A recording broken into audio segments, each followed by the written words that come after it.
بسم اللہ الرحمن الرحیم۔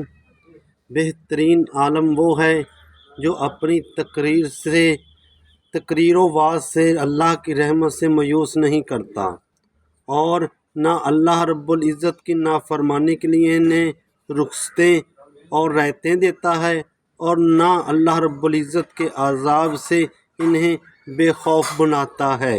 مطلب یہ ہے کہ ایسے انداز میں تقریر نہیں کرنی چاہیے جس کے نتیجے میں لوگ اپنی نجات اور اللہ کی رحمت سے مایوس ہو جائیں، اور نہ یہ درست ہے کہ لوگوں کو اللہ رب العزت کی غفور الرحیمی اور حضور صلی اللہ علیہ وآلہ وسلم کی شفاعت کا غلط مطلب بتا کر انہیں اللہ رب العزت کی نافرمانی کے لیے جری اور بے باک بنایا جائے۔